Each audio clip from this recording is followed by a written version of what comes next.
So, okay, apparently we are live. Hello everyone. Nice to see you, Jacques. Nice to see you, everyone. Nice to see you. Uh, Hi. I, I guess we will not be alone today. Someone might join us. Um, we're just waiting 2 minutes before starting discussion, so we are sure. Uh, yes, so you can just send the link I have some trouble hearing you, Artus. oh, okay. Sometimes there's kind of very like a windy sound. Really Very sound. yeah. Oh, that's This not good. Let me check what's happening with my mic. Let me check that. Uh, well, one thing is that I guess I have to keep my mic close to my mouse. That's one thing already. uh, okay, so it functions. Um, no, that's okay. But sometimes maybe okay, no, it's okay. Okay, it's good. okay. So I will tell you if Yeah, I if just have okay. to keep my mouse close to mic to be certain that others hear me. So today we are in the business of certainty. Uh, Up till now, we've been discussing a lot about belief, credence, uh, dualism, belief, credence, dualism, like what it is to have to believe, like what is the degree of belief. That was last time we had an interesting paper, and today we are switching a bit the topic, but not so much. I mean, we are not completely in different waters, but we are uh, not in the business of belief, strictly speaking. Today, we are in the business of certainty. Um, let's. Are we still waiting, Jacques? Yeah. Let's wait a few minutes before we start discussing. It was a long paper. Today it was a long paper, and um, we had like difficulties. Like I had difficulties to finish it because of various reasons, but we can still discuss. I think the most part of it. Um, right. So here is a paper. Just check if everything is right on YouTube, as usual.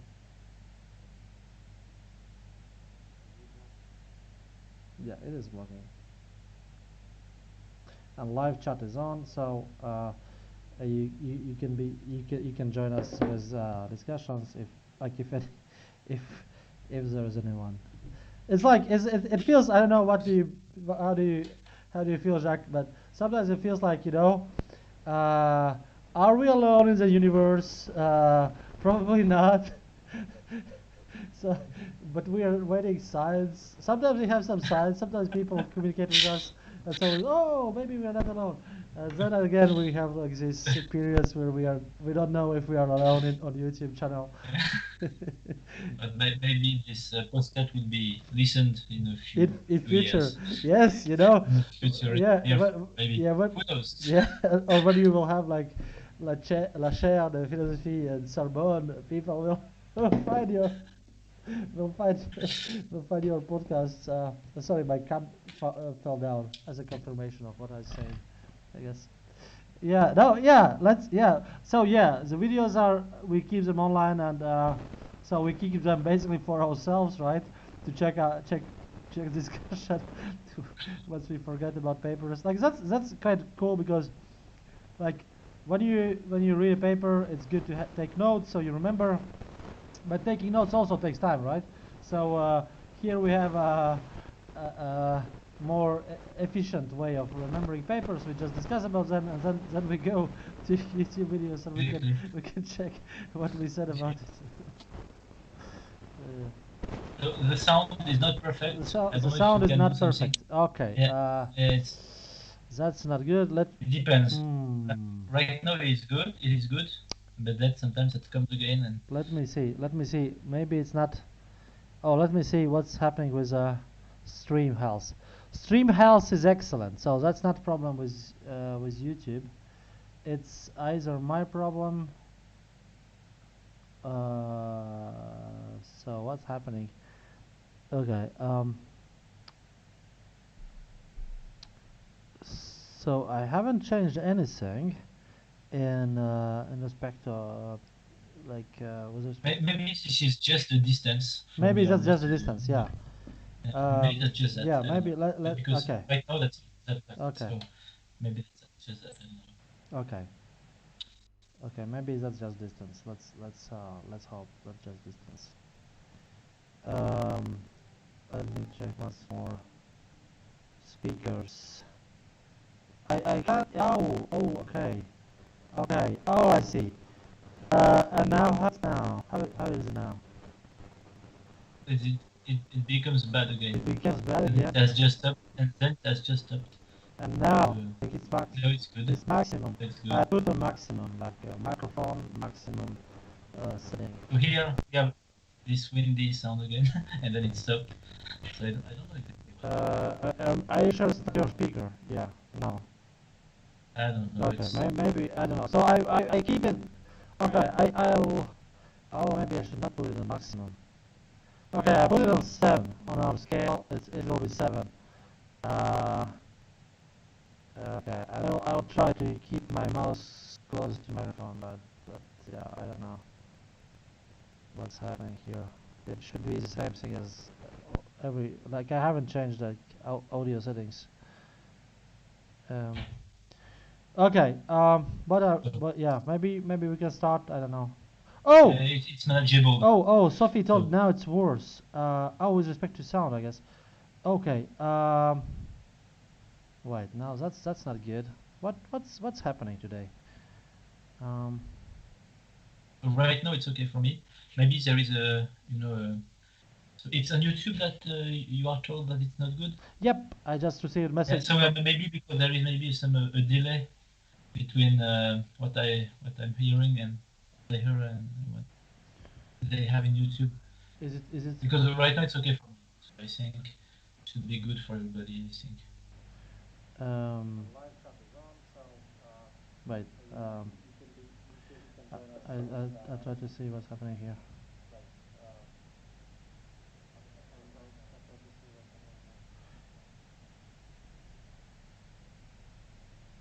Okay, no, yeah. So it's not a problem of hearing in double. No, No. It's not a. Now fine. Okay. Let's start. Sophie tells that now it's fine. Maybe it was saying that I changed on Skype. Yeah. So we are kind of playing with multiple parameters here. We have Skype. We have OBS Studio. We have YouTube Studio. We're real professionals, but sometimes it's not that good with respect. When something doesn't work, you don't know where it is, which parameter you have to change. Anyway, okay. Let's start discussion. I don't know if Ji Gao will join us. Have you heard from her? Yeah, I don't think so. Okay. No, yeah, I think that we can start. Okay, let's. Yeah, please. Yeah, if you can sum up. Yeah. So basically, yeah, go on. So basically, I would say that this paper is basically a kind of certainty view, certainty first approach to epistemology, tries to develop an alternative to the knowledge first view.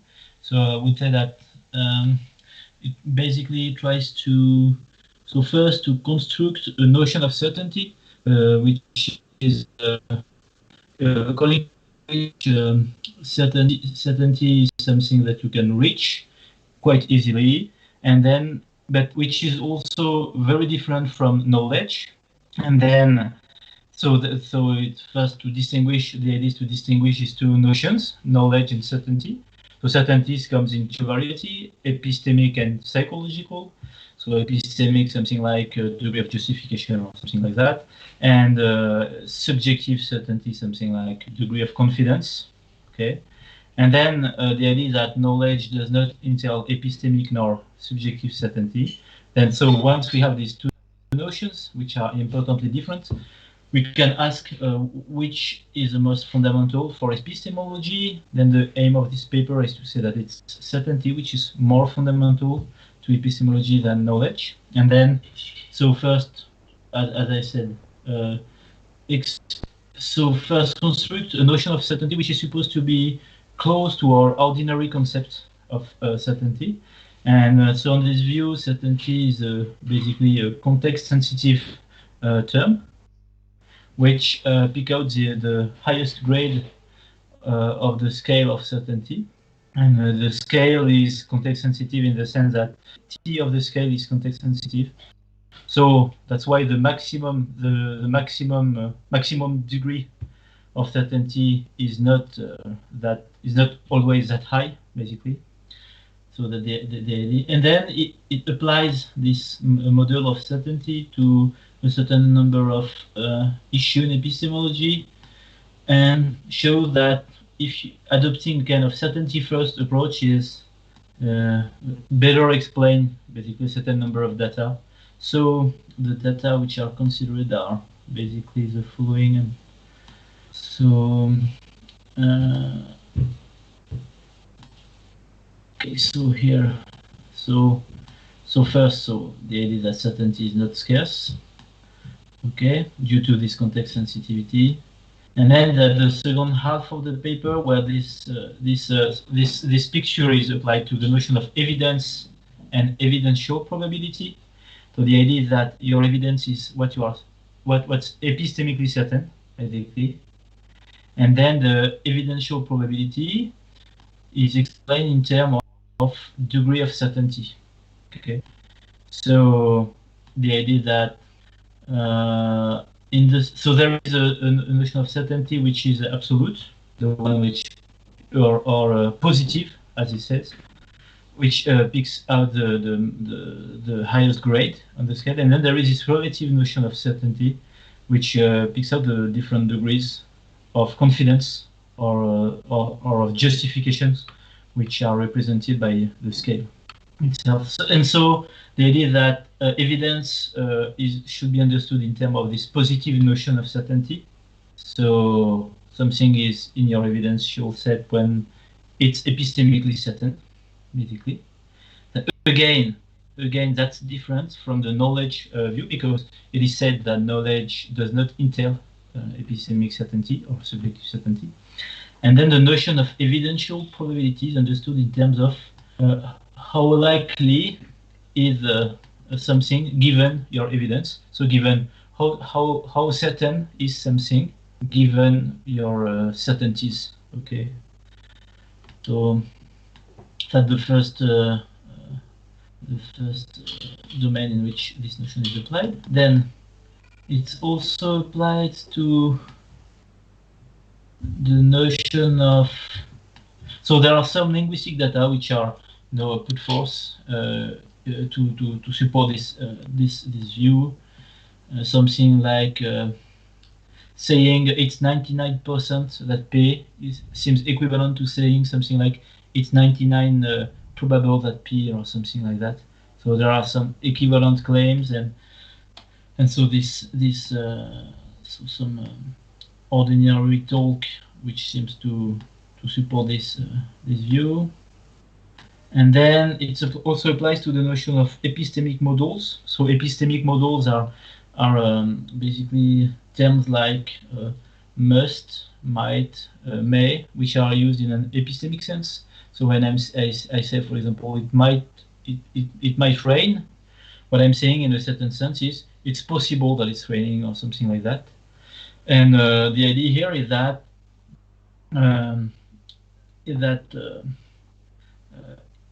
it is certain that P, if and only if, it might not be that not P. Okay, so when it's impossible that not P, it is certain that P. So there is this connection between certainty talk and epistemic, and the use of epistemic models, which can be explained in terms of this certainty account. Okay. So again, there are a certain number of sentences which are presented in favor of this view. So And then another issue which is presented is related. So at the end of the paper, then the certainty norm of assertion is presented. So the idea that it's not knowledge, which is the norm of assertion, but certainty. And again, there are some data which are put forth. So, for example, with the certainty norm, you can explain, the so-called concessive knowledge attributions. So, according to a view, to a very widely endorsed view, so knowledge does not entail certainty. But then it's weird that it seems incoherent to say, I know that P, but it might be that not P. So I know that it's raining, but it might not be raining. That seems incoherent. And so that's problematic if we grant that knowledge does not entail certainty. For that would just be a way of saying, I know that P, but without certainty, basically. Okay, and so the certainty norm of assertion basically explain why this is incoherent. Because when you assert that you know that P, it's okay for you to assert that only if it is certain that you know that P. If it is certain that you know that P, it is certain that P, because knowledge is factive. So if you say that you know that P, it's also semantically implied that P, basically. And so if you can assert, if you are in a position to assert, I know that P, then you are also in a position to assert P.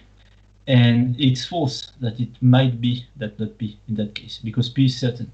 So we have here a kind of new explanation for this, the oddity of this of these things. And then, so I've read until then, and after that, that's section 5, and then there are other sections that I haven't read. We are almost at the end of the paper. So here it is not. I'm not sure that there is a certainty view about the norm of action, but Bob Beddor has a different paper where he also argues that certainty is a norm of action. So he has this same model for a certainty as a context-sensitive view, and so he applies this view to the norm of action. Here, I'm not sure he talks about this. Yeah, okay. I don't see it. He talks about belief. So basically, yeah. And so I would say this is basically the very rough general picture. Right. And I must say I'm sympathetic to this picture because I myself definitely read my thesis.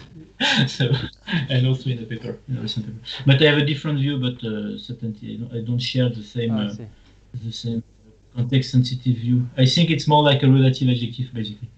So I don't. I think there are. Maybe we can discuss more about that. But I think that we should distinguish between being certain and being absolutely certain. So I think that absolutely certain pick up the highest grade of the scale, and that you can be certain without being absolutely certain. And I think he denies that. He denies it. So.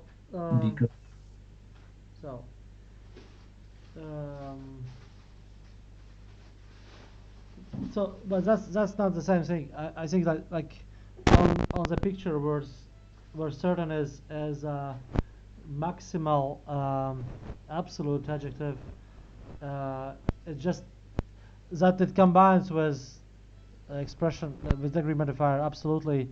It's an indication that it picks out the maximum degree of. Yeah, but I disagree with that kind of terms, because I disagree with that because I think it's okay. So that's an intuition that I have, which is quite strong. But it seems that when I read papers, everybody assumes that it's false. But when I discuss with other people, they agree that it's okay. So for example, it seems perfectly okay to me to say, I'm certain that I have hands, but I'm even more certain that I exist. And this should not be if certain picked always the highest grade of the scale.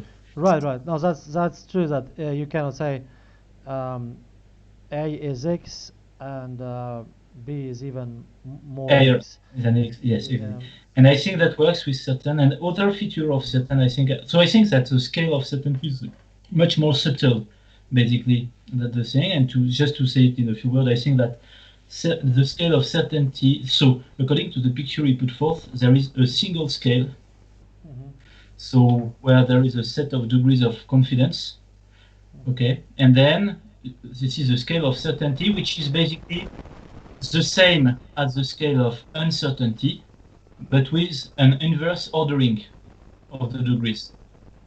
So the maximum of the scale is certainty, and the minimum of the scale is uncertainty. Right? So that's the picture that he proposed. So you have the same degrees, and they are just, if you take the scale of certainty, you just have it in a certain order. Then you reverse the order, and you have the scale of uncertainty. Right. Which is not how it always works. I mean, and I think that does not work like that, because I think that's more like hot and cold. So there is a scales of with degrees regarding of it can be more hotter. I don't know. But and then it doesn't mean that, or less hot, but it doesn't mean that you are more cold.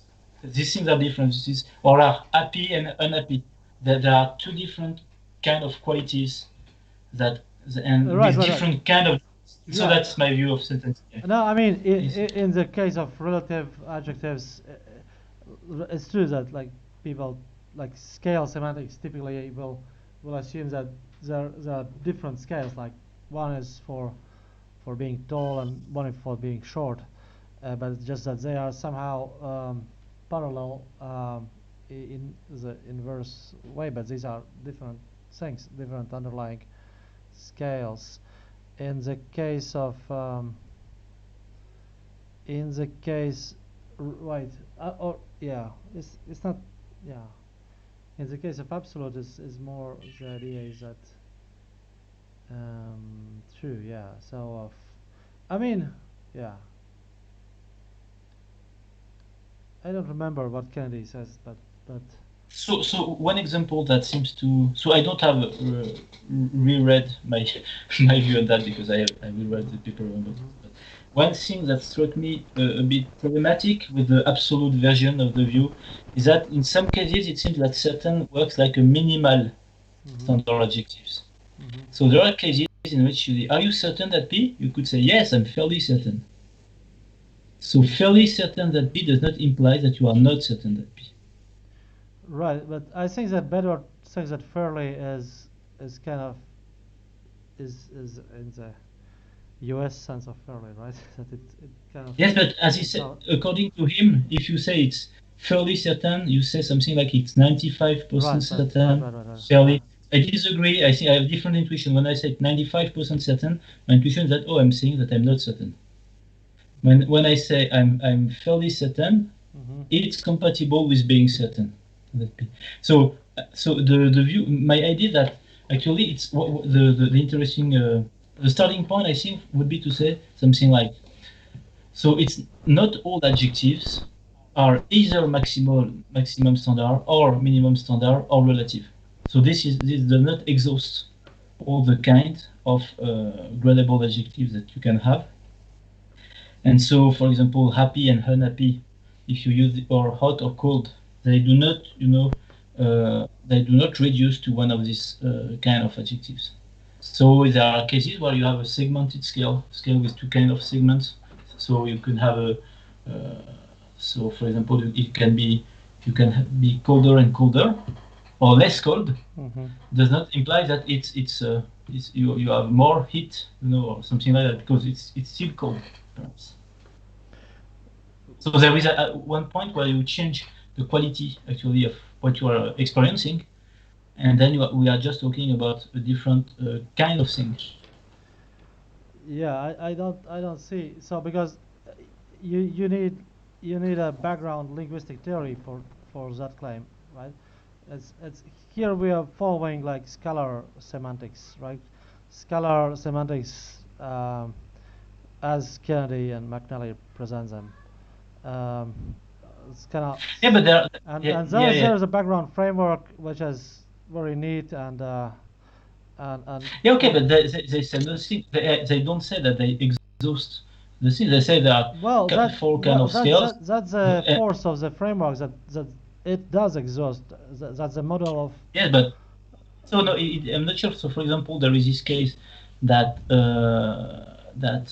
so the case of an adjective which is not relative according to their view, but which is neither minimum nor maximum, is when you are higher than 60 feet. So this adjective is gradable. What? So in the sense that there is a scale which is associated. Which adjective is it? Sorry, higher? So that's an example which is given by Stanley. So higher than 60 feet. That's not a relative adjective according to their view, because according to them, relative adjectives are context sensitive. But higher than 60 feet is not context relative. But it's still a gradable adjective in their sense, because there is a scale associated which is adjective. So it's more complicated to say. So they say something like it's relative, so it's context sensitive, and things like that. So but wait, in this case we have a gradable construction. It's not just a single adjective, right? We have higher than. It's already a comparative construction. It's a comparative construction, like where we use it. It's a relative property. It's a relative property. Okay. I mean, like there's I don't remember Stanley's point, but the idea is like we look at adjectives in positive form and in comparative forms, and it's strictly speaking it's not higher than something. So it's not a positive form of an adjective. So it's not. Let's say at least 60 feet high. So that's an adjective with a degree modifier. So it's already a complex linguistic structure, right? At least it's already a comparative construction, right? So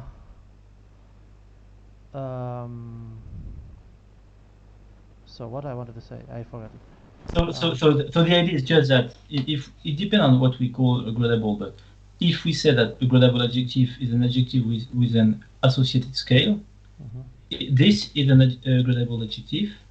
Then if we say that relative adjectives are context sensitive, that's not a relative adjective because it's not context sensitive. And it's not a minimum standard adjective because it does not pick out the minimum of the scale. It's not a maximum standard, the scale of Hay. So that's just an adjective which cannot be understood in the basic categories. Sorry, which adjective is it again? High? So it's at least 60 high. That's not an adjective.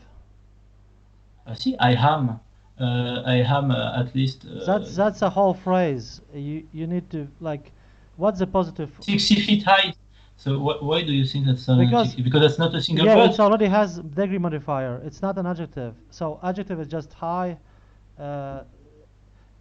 tall. So if you put already at least 60 feet tall, it's a comparative structure with a degree modifier. No, it's not comparative. It's not comparative. It is. It's just I mean, you are just indicating that you compare nothing. You're just saying that it's at least. I mean, it's at this level. It's in linguistics literature. It's taken to be one of the standard tests for gradability. Like also this at least as like as is X as. Yeah, exactly. That's the point. Right. That's the point. Right. The point is that there are different ways of defining gradability, basically. So on the basic ideality is there is a scale associated with the adjective, and so that's not, of course, so some say so it's more, less, and so on. These are things, but the fact that there is a scale associated with an adjective, okay, this can be the case, even if the adjective is not gradable in a different sense, like with degree modifier or something like that. Okay, so the mere fact that there is a scale, which is an underlying scale associated with an adjective, this is independent from whether the adjective can be or not modified by this degree modifier, right? No, because so here's how linguists think about things. They start with what they observe, and they don't observe scales in the language, right?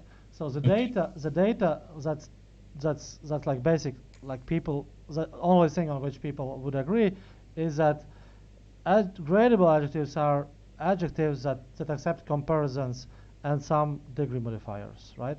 That you can, like, that's a minimal thing. At least it seems that, like, if nothing fishy going on with comparative structures, there is a straightforward conventional standard uses, then it seems like a good candidate for a gradable adjective.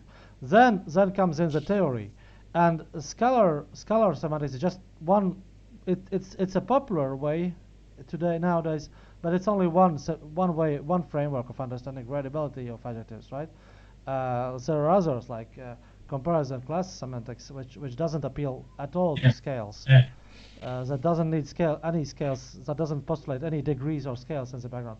But that's true that, like, major framework is scalar framework, and Kennedy is just one, like, one way of understanding it. Like, but then so you have these data, and then you have the theory, which in Kennedy's case, Kennedy and McNally, they have this neat theory, simple one.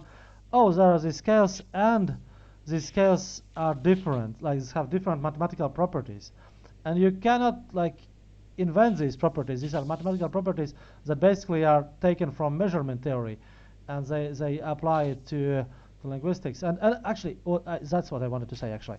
So there is a great discussion of this in Daniel Lasseter's book on gradability. I don't remember the title of the book, but so he spends like a whole chapter or two in explaining, like, what's, like, mathematical frameworks that's behind this kind of view. And actually, maybe yeah, you should really check Lasseter's stuff, because he does object to Kennedy's way of classifying scales, and interestingly, he focuses on probably, on the adjective probably, and he thinks that Kennedy's way of understanding scales and explaining gradability does very bad job with respect to probably, and Lasseter thinks that the error in Kennedy's framework is that he thinks that relative adjectives are always open-ended, have open-ended scales. He thinks that you could have a scale that's super shifty, but still have closed ends, so to say. So that's what's happening, and maybe that's what you have in mind when you say that you could have, like, different gradability with different scales. So the point that what I'm not, I'm not objecting to the picture. I'm just objecting to the classification of the words. So they have a list of tests to classify. So right. Kennedy, basically, because I know. So they have this picture. There are 4 kind of scales and so on, and right. Then they classify the different adjectives with a certain number of tests. Okay. Right. So what I object is that the word certain pass the test of maximum standard adjectives. It doesn't always pass this test. I also explain that some tests, I'm trying to find some, but I think this is a question of intuition, so it's a bit complicated.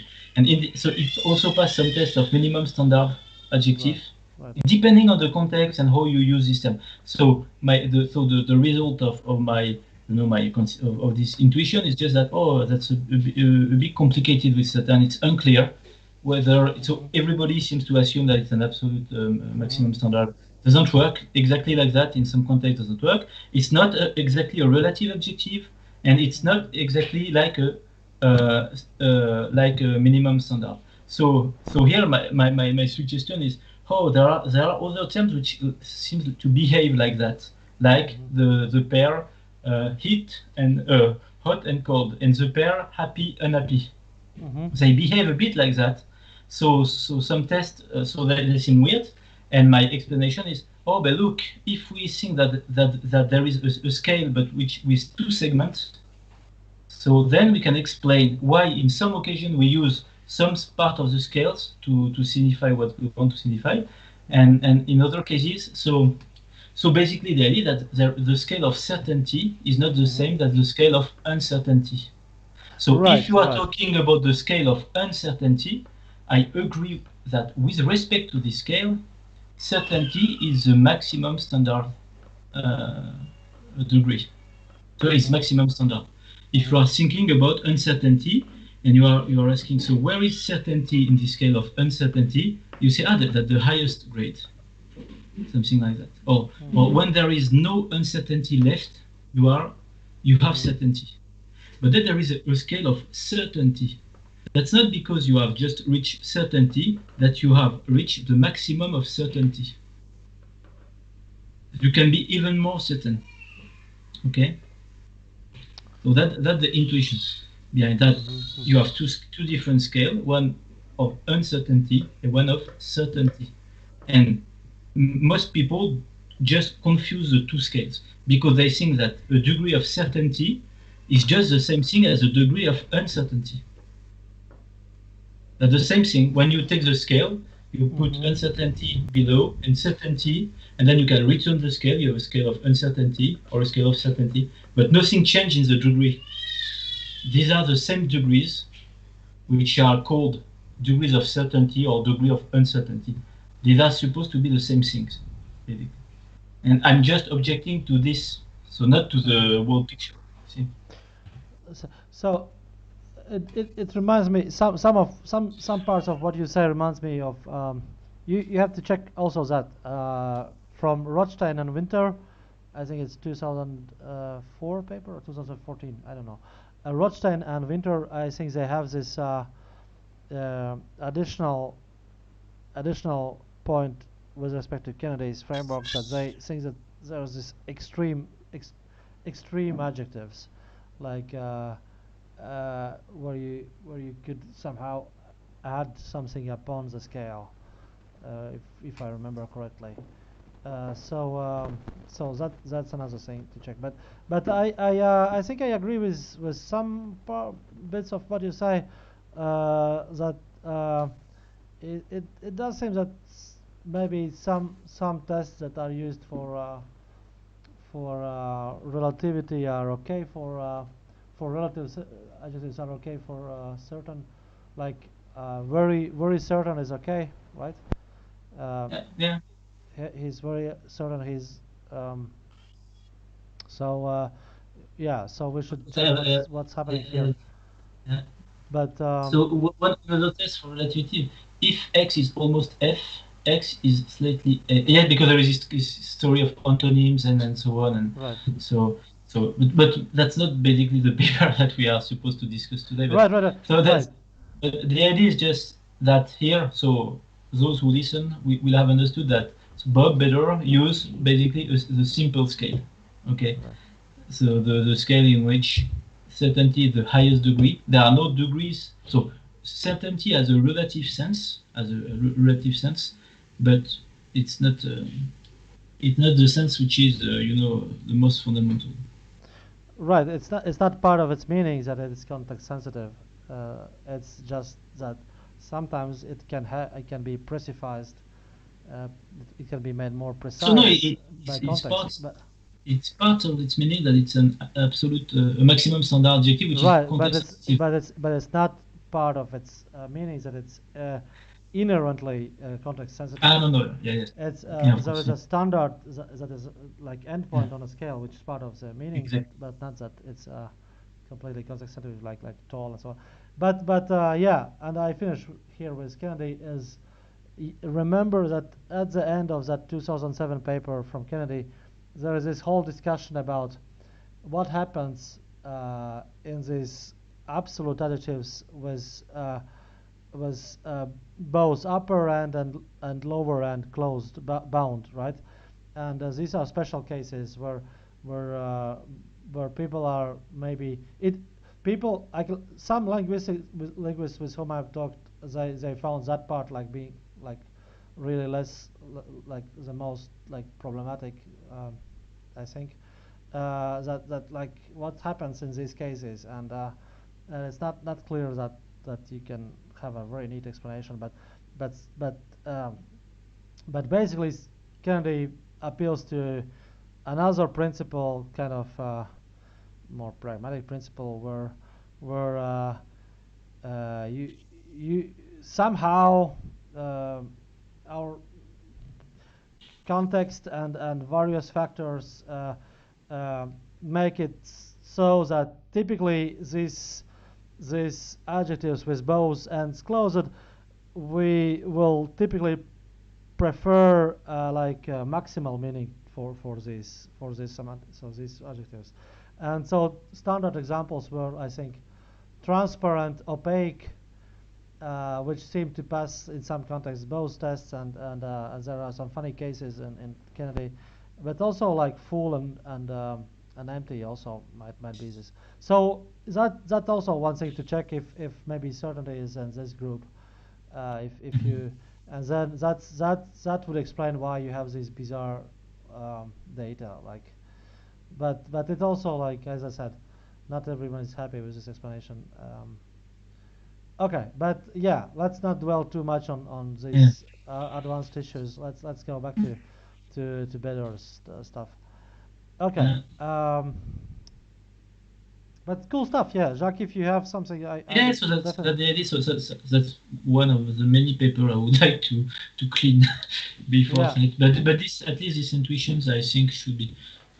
In the end, I think that's compatible with what you say about the. That's just, I think, a question of classification.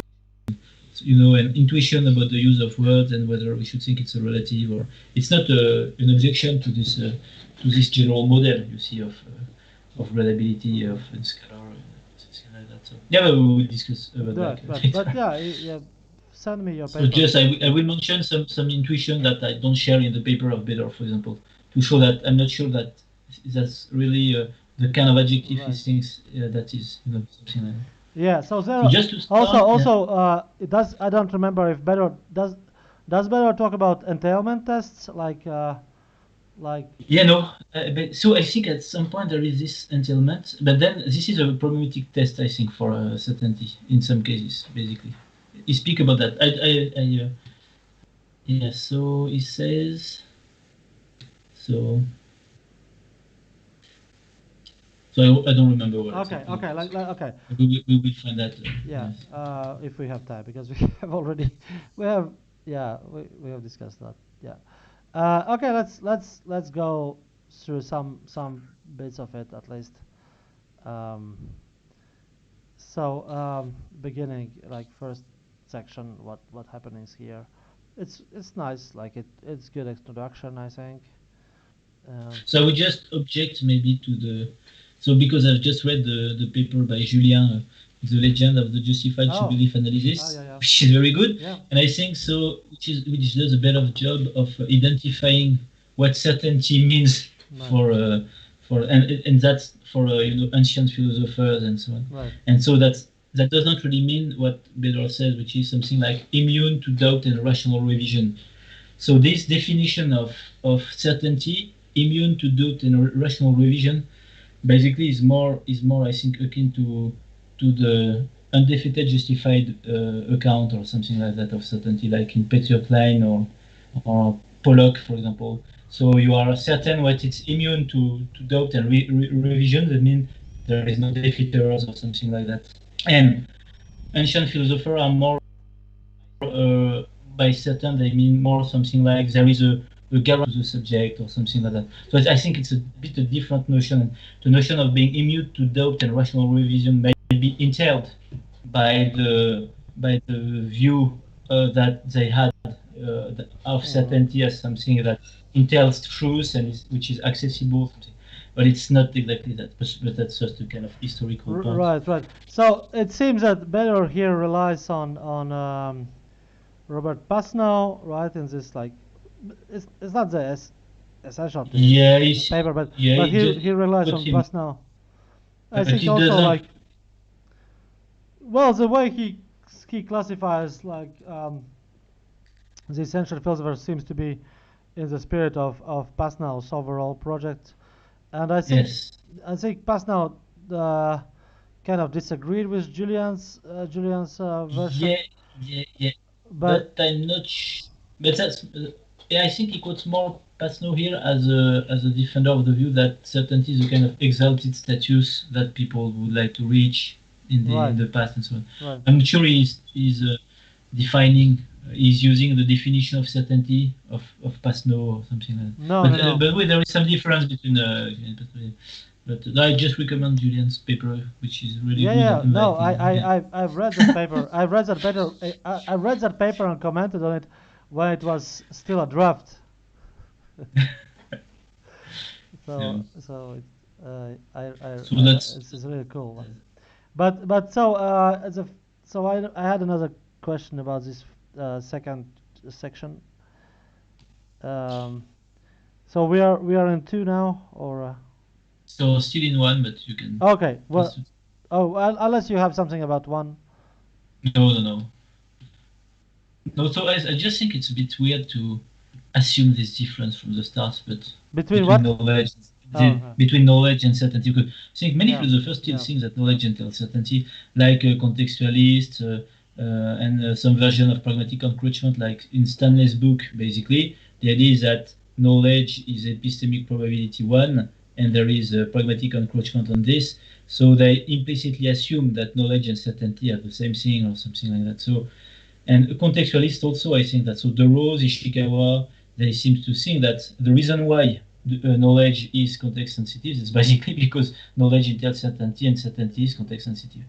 So it's not clear to me that we can describe the situation as if we would have abandoned this kind of ideal of certainty or something like that. Yeah. I see. I guess I see your worry. Yeah, and it's that's like for the beginning, right?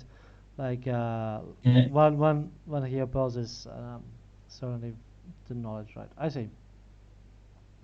But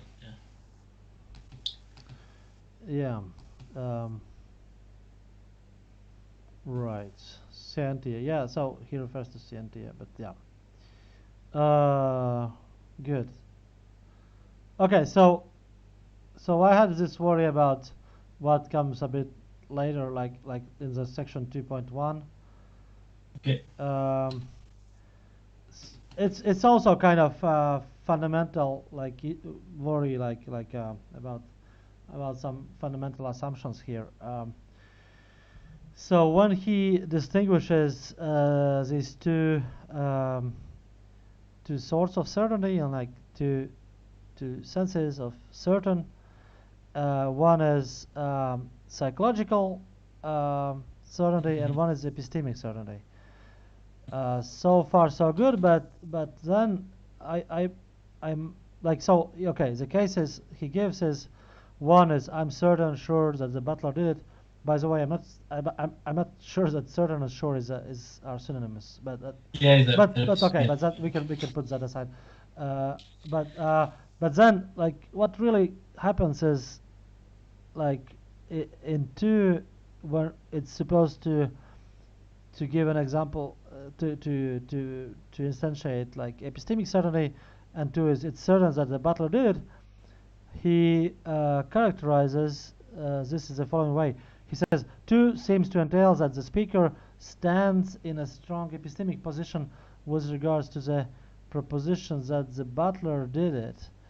So my worry was it's still about speaker and speaker standing in a strong epistemic position. So it's still kind of psychological. How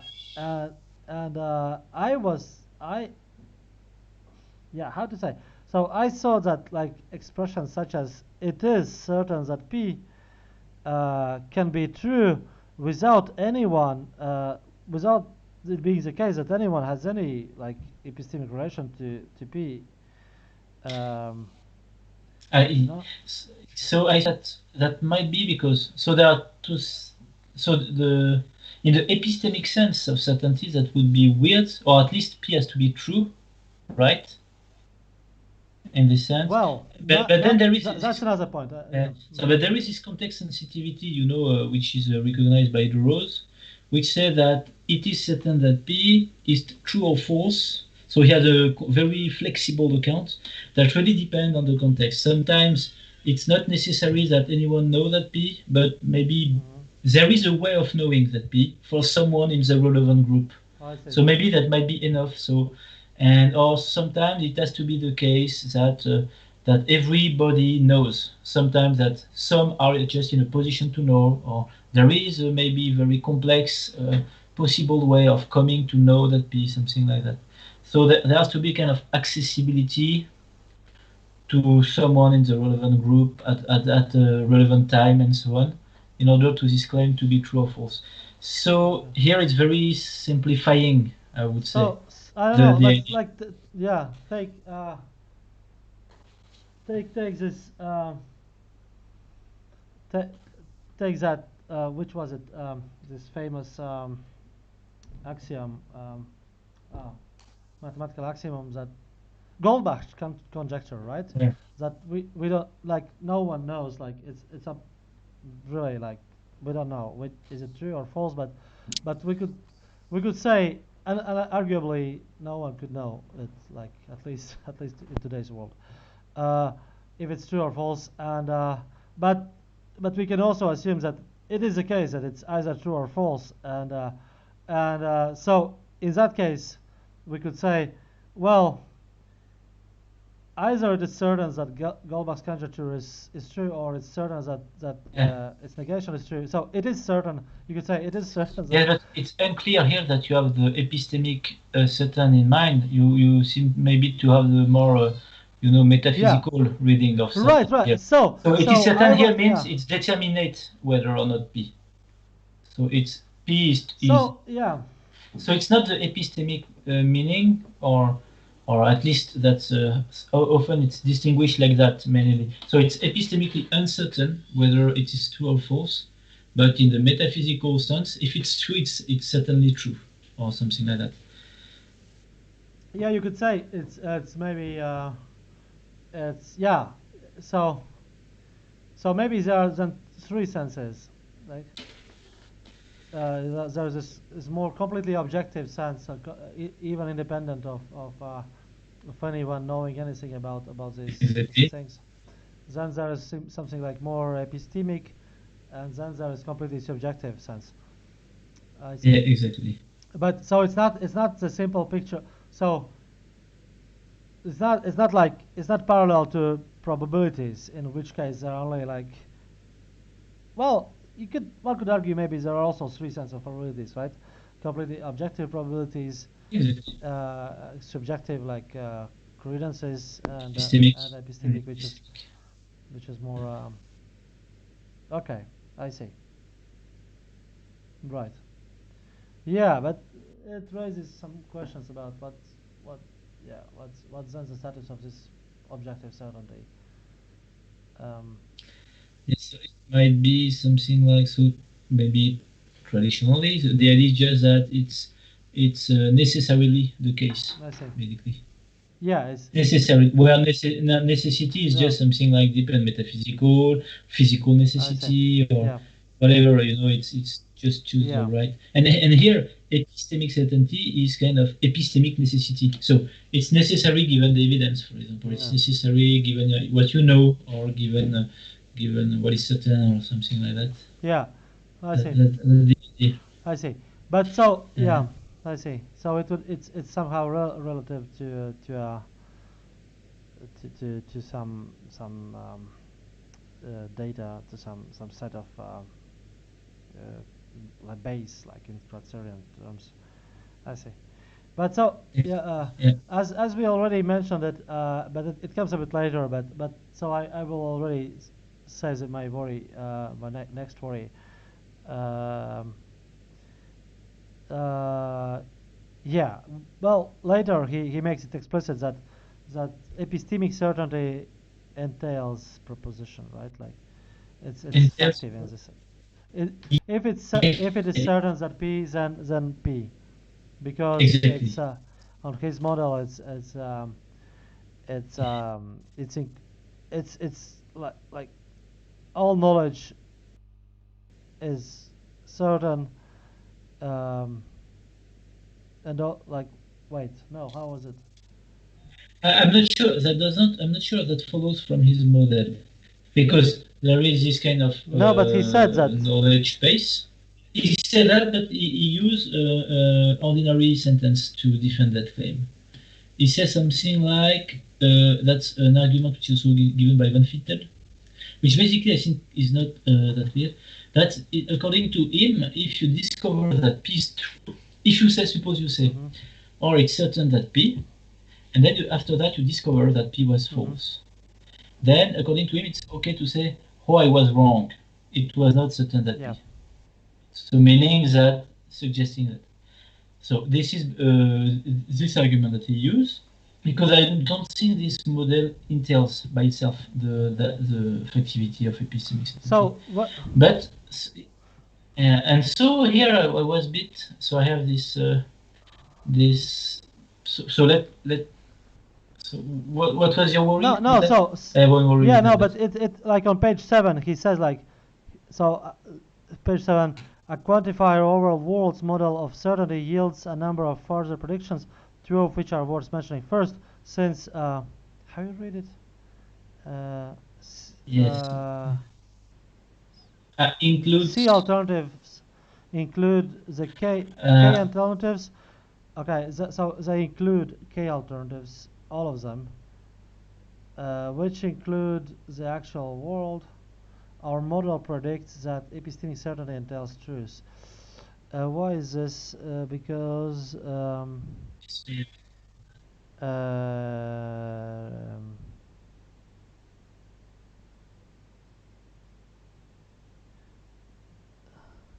so like key alternatives are not just a subset of C alternatives, right? I think they are, because if you page just before there is this diagram where. Yeah, but it's not about subsets. No, but it's kind of included. Yeah. So you have the actual world. So we have to check back, like Henrike's thing. So for someone to know P is for P to hold in all worlds consistent with what they know. For someone to believe, what? And because certainty restricts even more the accessible worlds, because some knowledge is not certainty. So basically, the idea is that all that you know, all that you are certain of, or is certain, everything which is certain is known, or you are in a position to it. But some of your knowledge you are not. It's not epistemically certain. So since knowledge is factive, and since everything you are is epistemically certain, you are in a position to know it, so it's factive. Right. So we might say epistemic certainty is a subset of what you know, or what you are in a position to know. Right. Oh yeah, because not all knowledge is certain. Right. Okay. Exactly. So that's higher. Higher. But then I was wondering whether that's yeah. So I have a problem with factivity thing. So not really with the argument he gives. Like argument, it's kind of nice. I think there is something to this data, and like it's a common like kind of data we see with others, all others factive kind of expressions typically, but the problem is like. I mean, the problem starts when you start to think about epistemic certainty in probabilistic terms, right? When you think that it is certain that P just is like epistemic probability for you, like or for S of P to be 1, and if that's the understanding, then there are these cases, like from mathematics, but like Williamson likes to discuss these cases a lot, like where you have probability 1, P has probability 1, but it's still like that something will not obtain is probability 1, but it's still possible that it obtains, and actually if you are in the world where it obtains, it is the case. right? That it doesn't appear. Like this was the case of his example was like is this infinite coin landing on tails or throwing a dart on a specific point. Like if you take standard probabilistic theory, then you have to say that probability that the dart will hit a specific point is 0, but of course it's possible that it will Yes. there is a world where it hits that specific point, so it is possible that P, but its probability is 0. So that was a question, but if you remember that Williamson asked me at the beginning of this defense. Yeah. So is it a kind of argument from Williamson to say basically that epistemic probabilities cannot be understood in terms of entailing factivity? Yeah, or it's not particularly Williamsonian, because like you have this idea in like if you check I think you see that it's kind of standard view that infinitesimals are it's okay to take like infinitesimals to mean 0, like when you get infinitely close to 0, it's okay mathematically speaking to assume it's 0, and that's just this assumption as a basis, and that's kind of standard view, and yeah, but it's unclear to me why this threatened the idea that probability 1 required truth. So, but well, that's where on page 7 where he says. No, but I see the point. I don't see the Williamson's example. Right. Why this example is supposed to show? Why exactly is it supposed to show that epistemic probability 1 requires that P requires P? Why is that a problem? Because in the case you mentioned, that's not a case where we are talking about probability 1.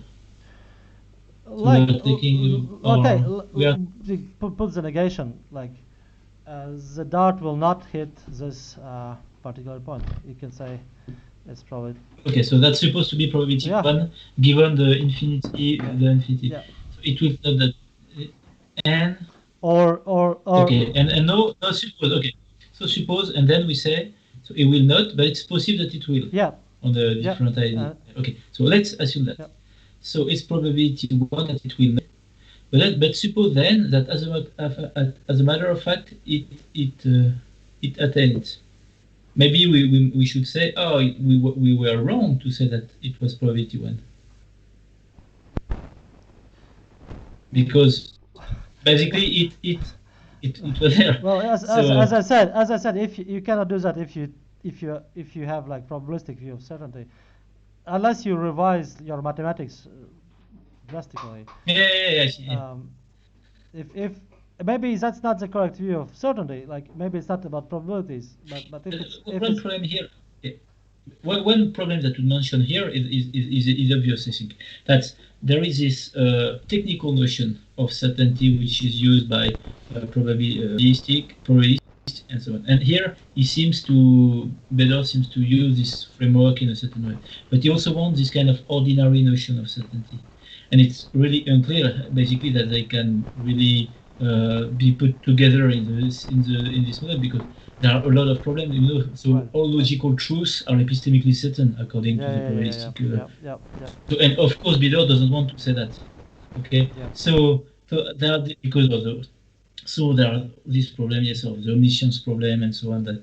So here maybe the problem is that he used probability in an also ordinary sense, which is basically not the Bayesian model, strictly speaking. But I agree with you that we should really be careful. So, for example, Jeffrey, when he speaks about certainty, so he said a lot of things about certainty, and actually he says, oh, but that's technical concepts that have nothing to do with the way in which we talk and so on. So when we try to object to Jeffrey, look, we speak about certainty, say, hey, do what you want with this word, but I'm not talking about that.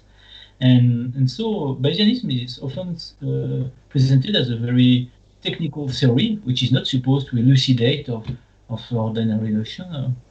So well, it's still supposed It depends on some. to tell something, right? It's not just like why should we even Yeah, read this but stuff? it's not But but it's not supposed to, to just to capture the ordinary way we talk and think about certainties. It's just something technical which has it's not a default from the Bayesianist view, for example, to say that all logical truths are epistemically certain, given the definition they have and what they think. They say, oh, that's not necessarily a problem. That's ideal rationality. That's something like that. And yeah, but that's a bit different. Like in our case, right?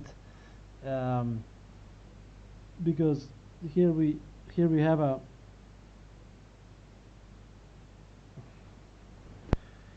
a theory of certainty, of epistemic certainty, that's supposed, I guess, somehow to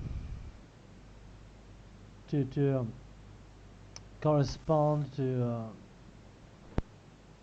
well, but even if like like the point from mathematics of probability and Williamson is not even doesn't even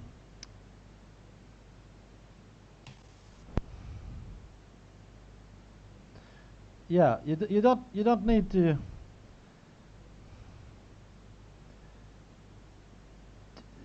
all the problem is you get the problem going when you just say things like certainty is probability, as understood by mathematics. If you give up the idea that like certainty is probability as understood by mathematics, then maybe there is a way around that like this case of coins landing, infinite coins, infinite heads, or infinite tails, or darts throwing. But okay, maybe even not. I mean, maybe you can get like the problem even for the ordinary ways of understanding it. Because you could say, well, I mean, what would even be like ordinary way of understanding probability?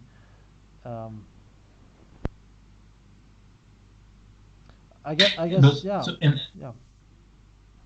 So actually, he seems to be really to re-endorse the probabilistic picture, because he said certainties are probability functions and so on. So he used this notion of probability functions. So that's clearly so that has to satisfy the axioms and so on.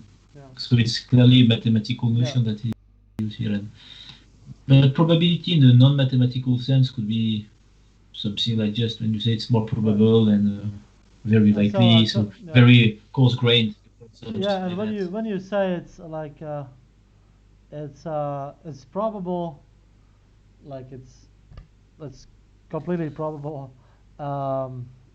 then you get like the highest point of probability, and you could say again, you could say whatever it is your highest point of probability, there will be it's there you can construct cases parallel to this coin case and say, well, you have this maximal probability, but still it's a possible world where p is not the case. Yeah, but okay, here again, so here maybe there is something like, so I feeling that there is a difference to be made between the metaphysical possibility and the epistemic probability here. So when you say there is a possible world and so on, are you just talking about the metaphysical possibility, and whether, or are you also saying that this metaphysical possibility is also an epistemic possibility? Because you know the basic debates about brain in vats hypothesis and so on. So many people accept that these are metaphysical possibilities, basically something like that, but they deny that it's epistemic possibilities. For at least some people deny that. So Murian, for example, they say, no, you know you're not a brain in a vat. So it's not an epistemic possibility, although it's a metaphysical possibility. So when you are talking about the doubts that you throw, is it, so you say, when you say it's epistemically impossible, that's because it's infinite, so there is no way to get. I don't think that will matter, because like take your evidence you have, like take any So the idea that it's impossible. Yeah, you could say it's epistemic if you want to. Like it's. I don't think that it changes anything because like it's still possible given your evidence and given how mathematics work that you will you will throw that data. Yeah, of course. My intuition is more that why thinking that it's not possible in the sense of probabilistic sense. So it's because there are an infinite. Yeah, it's a problem with infinitesimals, yeah. right? If you have something of the form 0.00000, like if you have these 4 zeros, then mathematics tells you it's okay to assume it's 0, regardless what goes after. I mean, as I said, it's just a standard picture, and Williamson thinks that it's important to maintain this standard picture, but of course you have other mathematicians and who gives it up. Well, apparently there are some problems. I'm not sure to capture all the details of the problems, but it has something to have with countable additivity, where you cannot maintain like standard Kolmogorov axioms and so on. But maybe you want like some special probabilistic theory. You could have it. I mean, if you have this infinitesimals, but yeah. But also apparently many people in the literature think that epistemic possibility certainty is factive. But right, when I talk about other philosophers, they don't agree with that. Yeah. So I think that's not clear. So okay, I was wrong when I said that was certain. So suppose I said that. So there are several explanations for that, but also look that you can also see, yes, but it was certain. Yeah. So so that's that was so certain after all, or something like that. So, maybe there's something like presupposition of factivity and not entailment. You see, maybe it's more how to again I'm forgetting the distinctions. How you say it. So you have it's presupposed rather than entailed. Right, that's just what I said. No, I remember the distinction, but I could not. Yeah. Yes, so when you say. So yeah, So basically it's something which is presupposed is something which remains true, whether or not you negate the thing. So, for example, so is that? So, for example, if I tell you should open the door, you presuppose that you can do it or something like that. In the sense that if you say don't open the door or open it, in both cases, you presuppose that maybe there is a more technical concept than that.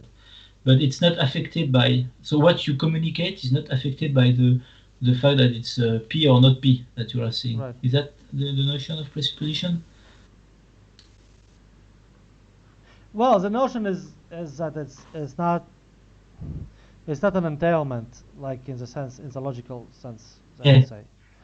It's something like pragmatic presupposition. Yeah, but I think there is a test for presuppositions and something like if you say, I think that if it's a presupposition that P is true, when you say it's certain that P, then it should also P should also be presupposed when you say it's possible that P, or it's certain that not P. I think. Yeah. Okay. Yeah, but let's not dwell too like. So I guess you could do this. You could say, well, it's, or you could say something like, oh, it's the same as with like factive emotions, and all sorts of factives. We also kind of presuppose truth, but maybe it's not logical entailment here. Yeah. Whatever happens in factive emotions on factives in general happens here, but not. And it's There was also maybe an explanation by the shift in context, because epistemic possibility statements that are context sensitive, as we said before. So whether P is or not epistemically possible, as we said, is very flexible depending on the focus of the conversation, the aim, and so on and so forth. Yeah. So now that we know that P is false, maybe the falsity of P becomes relevant epistemic possibility, so that the claim it's epistemically a bit like in the knowledge, contextualist version. In the contextualist version of knowledge, you say I know P, then someone arrive and give you a possibility of error, and then you say, oh, I don't know P, I didn't know P. So maybe this is same kind of phenomenon. So it's true that it was epistemically certain, but know that you are in a new context where not P is focused on and so on, and this becomes a relevant alternative, so which should be taken into account in the new context and in the standards of epistemic certainty is raised in some sense or modified, and no, it's comes true that it's not epistemically certain or something like that. Yeah. So I think there are other stories which could explain this. Yeah. I think there are just like something like that. Yeah, but cool. Yeah. But and also last option, I think that's I guess my preferred one would be to give up this link with probability. I don't know why. I to be honest, I didn't read carefully that section on probability, but he wants to maintain a really strong link between probability and certainty, and that sounds a bit problematic to me in itself already, right? And now we get also in all those sorts of problems. You see what I mean? You see that should be two different things, or yeah, I think complicated, or relations between the two, or I think there are definitely relations between two, but the principle he gives, where was it? Well, wait, that's in. So we skip a bit here, and we are in section 4. Okay, so it's 432, right? 422. Like, so data like it's 99% likely that the Mets will win. It's 99% certain that Mets will win. And then there is this data which is not okay, that it's 99% certain likely the Mets will win, but it's only 98 likely certain that they will. Yeah, so certain likely seem to go hand in hand in some cases, but then also like so and yeah, you cannot say 60% likely and 60% certain, not so wait. No, what? 38, right? The sentence 38. Sorry, 38 is what? It's 60% likely the Mets will win. It's 60% certain the Mets will win. Yeah, so this is just to say, oh, we might object to my view. Oh, right. That's another. There are weird cases. Yeah. And so one weird case is sentence. So is the two sentence in 38. So it's okay to say it's 60% likely the Met will win, but it's not okay to say it's 60% certain. And his explanation is something has to do with the fact that certain is a maximum standard. So the less close, so the further we are from the maximum, the less it's okay to use the word which is supposed to pick up the back standard. So then here he has a kind of new story about, he compare with other adjectives. He say, oh, if you full, for example, could be okay to say it's 60 because there is a relative adjective associated with full. So I don't remember the detail of the idea, but that's supposed to be a kind of objection to his view, the 38 case. Nice. The case in which the equivalence doesn't work, basically. So. Yeah, and also like, and just the positive form in itself. I mean, does he discuss it? I don't know. Like, it's probable that Mets or whatever will win, and it's certain that Mets will. It doesn't seem at all to be the same thing. Exactly, and why? But if you say it's 100% probable. Well, yeah, but that's something different. Exactly. So that's why I think that degrees of probability are not degrees of certainty. Yeah, The thing I told you I at the think beginning. yeah. That's a I think I degree of agree with that. Yeah. uncertainty. So here we have this kind of confusion, I think, between these two things, Yeah. which exactly as you said, you should say if that's the same thing, degrees of probability, degrees of certainty, you should have the Yeah. positive form, Yeah. which is if Yeah. You probability is certain. yeah. That's a Well, good point. well, if you want like kind of unified story, like where comparatives and comparative forms and positive form are unified, then yeah, if it's probable that it will rain tomorrow, it's certain And that it will rain tomorrow. It doesn't seem at all. and also maybe I don't know what to make of that, but it's completely probable. Right. It's fully probable. No, yeah, It's not very good. It's completely probable. It doesn't sound. It's terrible. I think, right? And you could say it's absolutely probable, but it's kind of. even that I I think think it's it's weird. we could use it to relate to. It's No, because even it's absolutely probable means it doesn't say it's certain no, at all. yeah. It says there is some probability. Absolutely, there is some probability to it. No, but you could use it like kind of in derived way and kind of funny situations where you say it's absolutely Yeah, probable. I can guarantee you, but like what you hear is like yeah, uh, maybe it's not certain.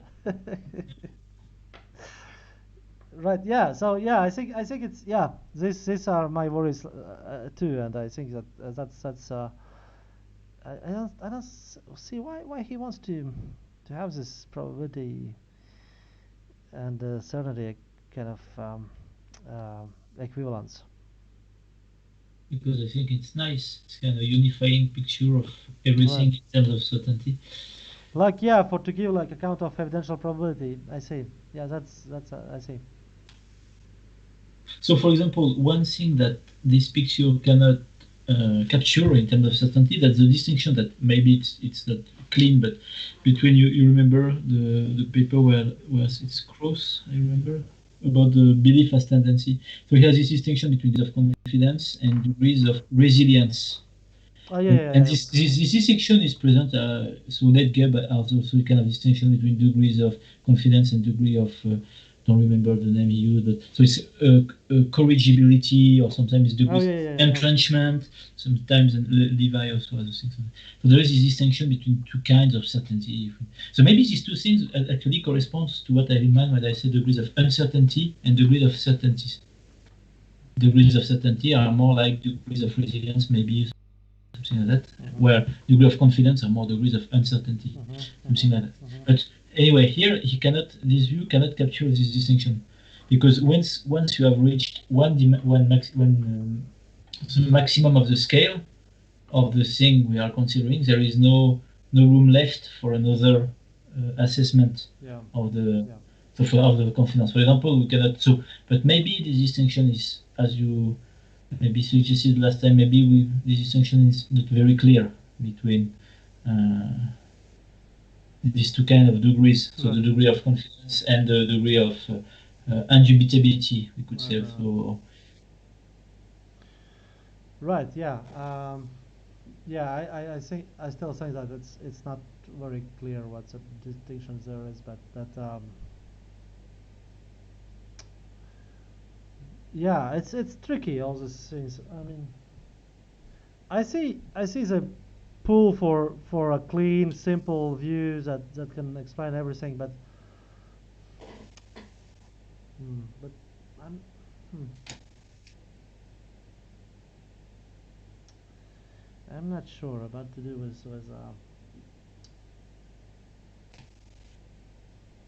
yeah what to do with probability. yes, it's, for example, indeed he says at some point probability. After all, no probability share of one guarantees truth. Right. And it's true that it's unclear why probability one would guarantee truth in virtue of what exactly. Yeah. That's Well, if yeah, I mean, maybe it's by definition, or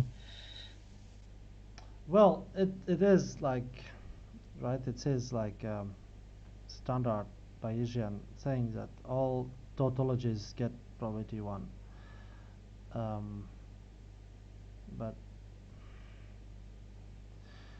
But it's, I mean, but as I said, it's not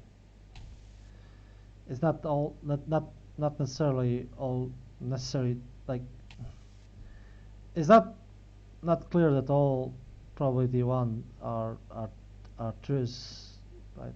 Even if all necessary truths are probability 1.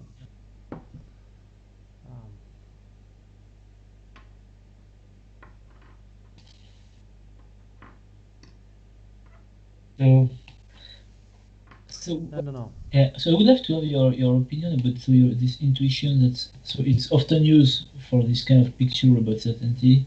I would like to find again the idea that Yep. A is certain, but it could be more certain.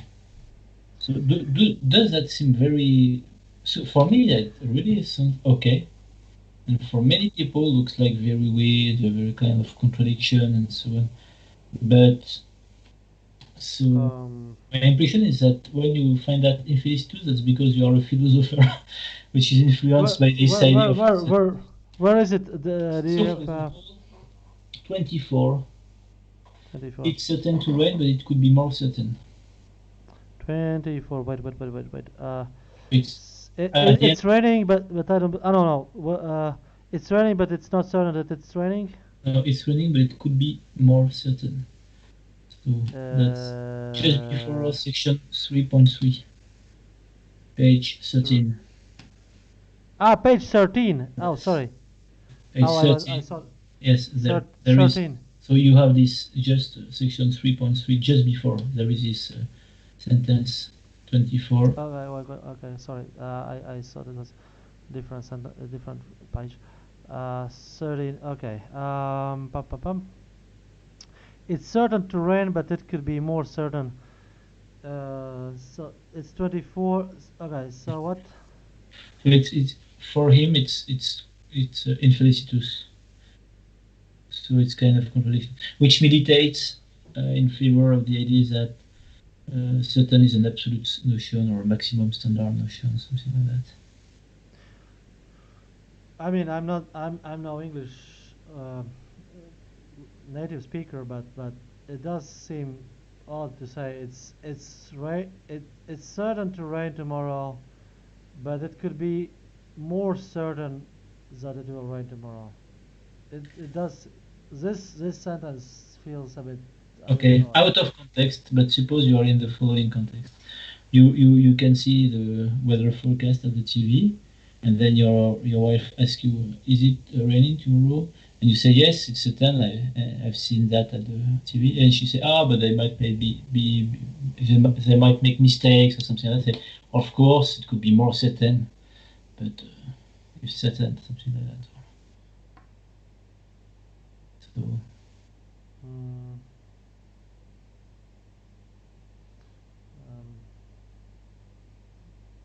So, yeah, wait.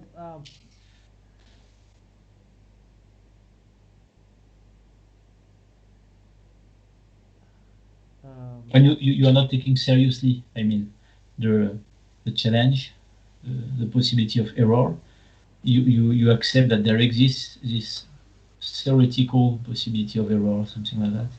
And you mean by it could be more certain in the sense that, yes, you could also eliminate this further non-relevant possibility of error, but it's certain. Or again, in the case, and you say that the two are certain, but one is more certain than the other.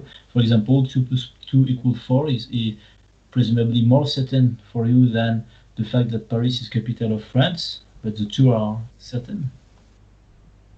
So this second case is a bit better, but like the first, I couldn't yes, really, I couldn't really get into it. But the second one is a bit easier to grasp, and I think maybe it has to do with the fact that now we are switching to it's clearly to subjective or psychological certainty, right? Like, of course, like it's of course it's certain that, I mean, it's certain that there's no way Shakhtar Donetsk could win Champions League this year. Well, I mean, but of course, 2 plus 2, I'm even more certain about that 2 plus 2 is 4. But here, like, I feel the need to use like, I am certain about. It's for me more certain that I'm more in this subjectivizing So vocabulary. even okay, so even if we accept that, so let's say that the epistemic sense and the psychological sense behave a bit differently here. So Right. then one would need an explanation given the normative link that is posited at the beginning of the paper, because Mm-hmm. the beginning of the paper is that there is kind of the Yeah, yeah, match between the yeah. two. So maybe I think that's interesting to try to see whether one of one kind could be the psychological or the Yeah, epistemic. Maybe no. they don't behave exactly the same way. No, Maybe they're yeah. that's a good argument. I see. If that's argument, I can buy that argument. Like, assume a strong normative link. Here is a case where like psychological certainly. Well, I mean, yeah, psychological certainly can vary. I mean, I have no problem with that. Like, I'm certain about this, but I can be even more certain um, about that. So assume this. So it seems to go like, either you cannot say that or you have to give up Okay, the so great. link So principle. one thing to check is whether the argument in favor of the maximum standard version is sometimes put in terms of psychological certainty or always in terms of epistemic certainty, where the link is assumed Mm-hmm. and then Mm-hmm. yes. Yeah. No, that's a good point. Yeah, to check that. But let me go back again to the psychological thing. So one thing, however, note that we feel need to use this even more constructions, and that's something weird. And we noticed that already when we wrote paper with John on justification, and recently we talked with Julien also about this. It's not clear what happens in these even more constructions. Uh, it feels that we are kind of giving up direct comparison. We are more like comparing by kind of resemblance, but not really in like strict quantitative or whatever comparison. When you use even more, right? When I say um, you could get into sorts of comparisons with all sorts of adjectives that are not even gradable if you use even more, right? You could say like, this thing is circular, and this is even more circular. It's fine to say this, but that's Yeah, but oh, we have a comment. Sorry, I didn't see. Actually, we continue speaking, but so we have a comment from Sophie. Normally, English doesn't use certain as in this example. More certain suggests certain is relative. Right. Yeah. So which was example we were talking about? Certain as that was your example, Jacques, I guess. so certain that 2 plus 2 equal 4.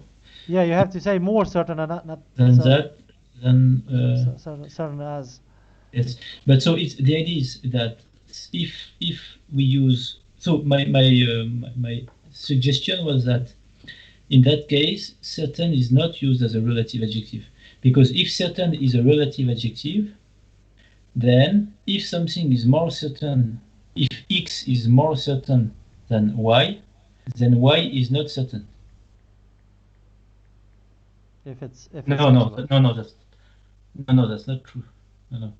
No. What I mean is that okay, there is this relative sense exactly. This relative sense, I think, okay, is certainty. Full stop. Okay, so it can be the case that something is more certain than something else, but the two are certain. If that's true, in that sense, certain is not a maximum standard adjective, right? So wait, you remember like this entitlement test So that's always a bit tricky here, but so in Kennedy you have this if it's the only thing that you can infer from if this So if x is f, nothing is more f than x. no, yeah, no, I have some tests. no, that's one thing, but you have also these tests Yeah. where you have if this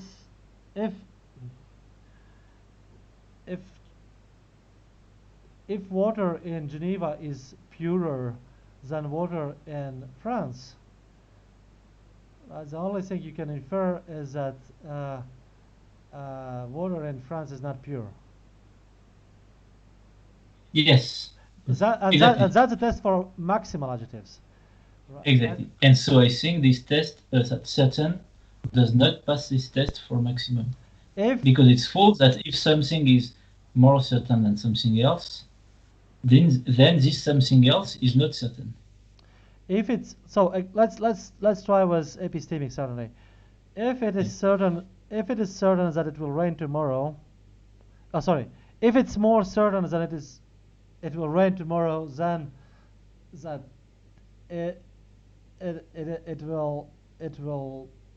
it will be windy tomorrow, then it's not certain that it's windy tomorrow. right? And that's so it passes the test for maximum. Sure, I disagree with that. I say, oh, well, maybe it's also certain tomorrow that it will be windy. I have not said that. My intuition is not at all that I haven't said it was not certain. I've just said that something was more certain than another. I've not committed myself to saying anything about whether they were both uncertain or both certain. I have said nothing about that. So that's compatible with both being uncertain, with both being certain. That's only incompatible with the second one being certain, while the first one is uncertain. No, yeah. That's the only thing that is excluded by this sentence. Only thing that you can infer is that it's like if it's absolute that it's not certain that it will be windy tomorrow. Exactly.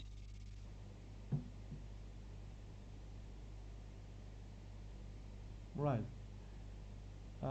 If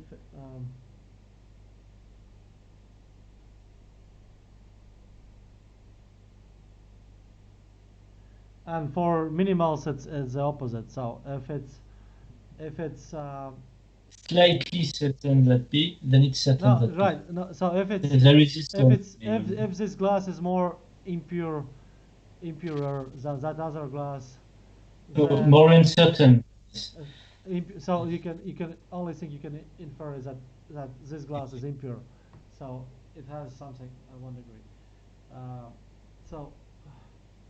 So if something is more uncertain than something else, the only thing you can infer is that it's uncertain, right? The first thing is uncertain. No, I think you cannot infer that. Yeah, you can infer something is more uncertain than something else. You infer if this later thing is uncertain, the first one is uncertain. But you cannot infer that whether or not they are certain or uncertain. So that's basically. So just if we take the example of 2 plus 2 equals 4 and I have hands, so we might say it's more uncertain that I have a hand than 2 plus 2 equals 4, but the two are certain. They are both certain.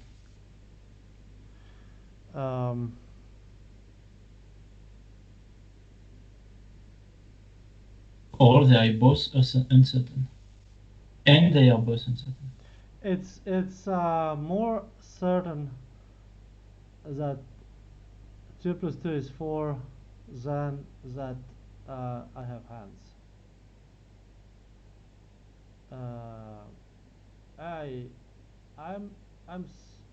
I'm certain I have hands.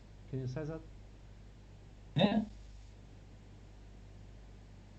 Well, I'm not sure. I feel so basically, yeah, so that's a problem of intuition. And I have other tests, for example. So if you take, for example, so for a minimum adjective, you say that if it's slightly F, then X is F. Right. So if it's slightly certain that P, then it's Yeah. certain that P. Right. It's not weird. It's not absolutely bad. It's slightly yeah. Another test I used in a paper on lottery is like somewhat. Somewhat it's more like a minimal Exactly. degree modifier, And right? so, and And you so could say somewhat And, certain. and so this test lends us toward the idea that maybe this is a minimal standard objective, basically standard. Right. And so if we take all these tests and but we will discuss this later. The idea. Right, but that doesn't work in favor of it being relative. It just Uh, speaks in favor so of being this. it depends on No, but if you have tests both for minimal and for maximal, then again on Kennedy's framework, you have to conclude that it has it's in this third category of absolutes, namely that it is minimal and maximal depending on context, as defined by like this economy principle, which he has like minimize. Yeah, I remember this. But I think this should be quite controversial now.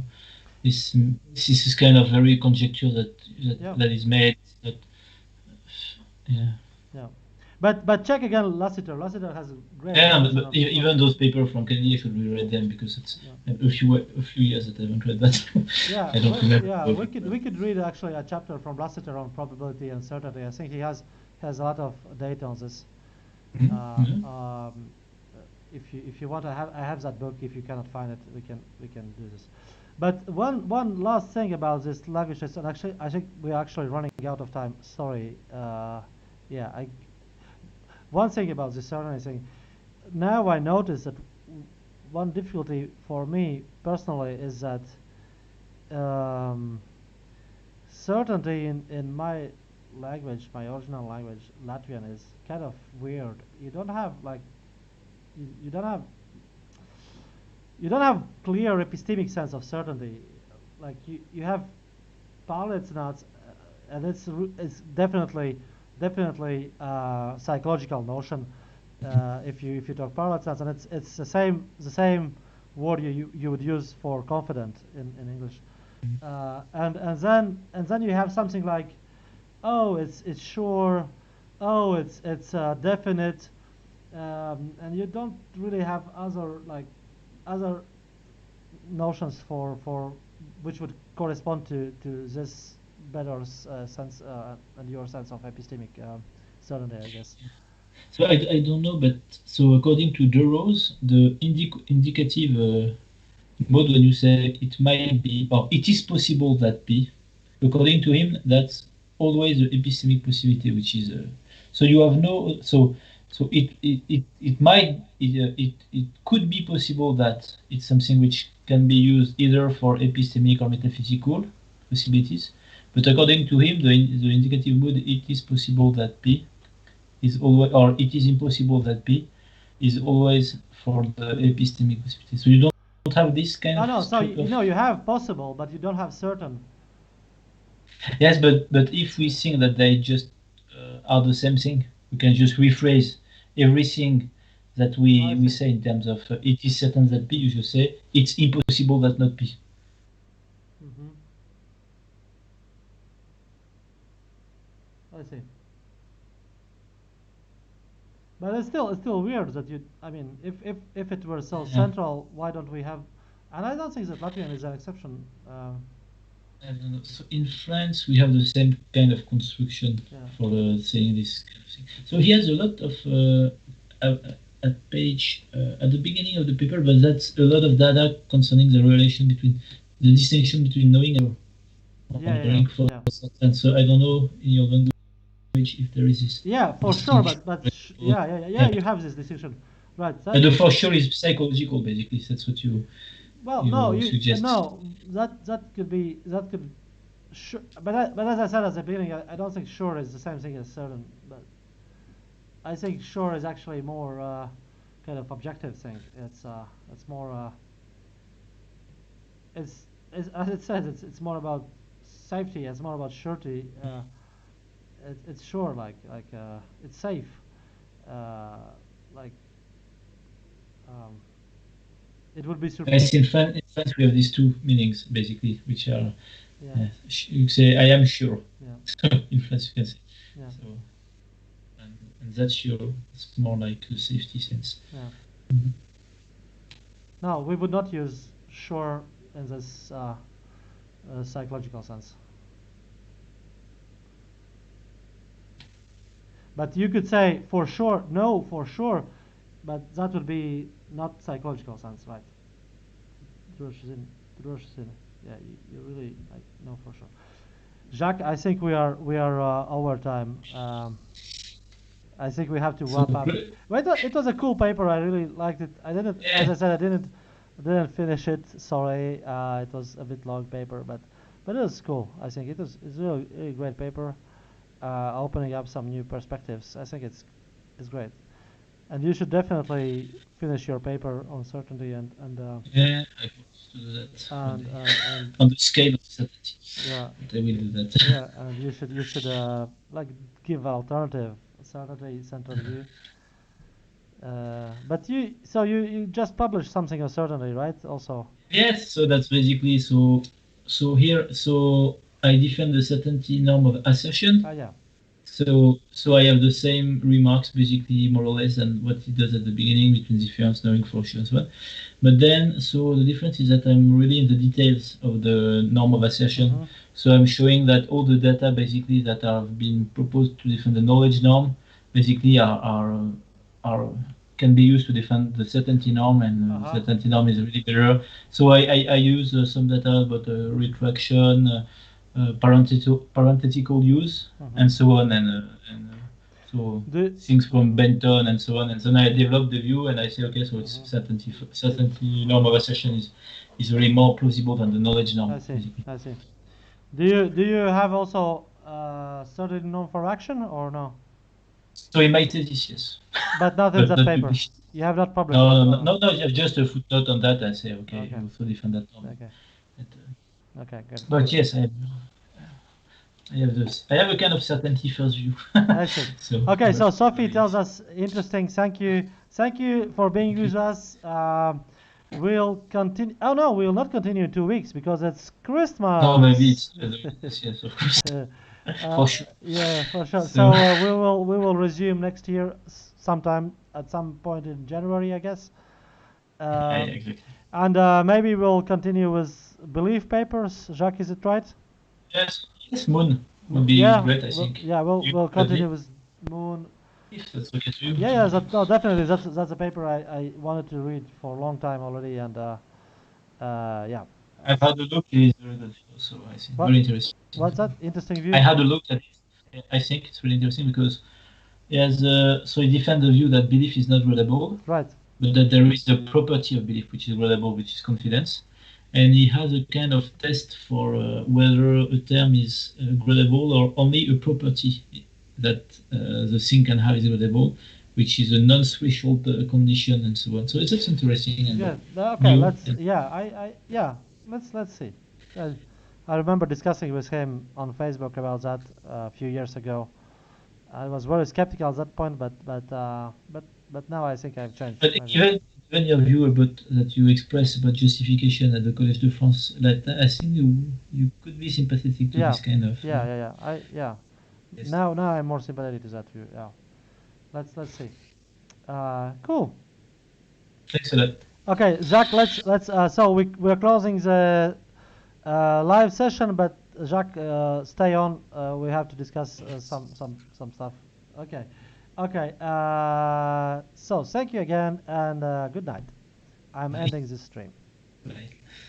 So wait a minute.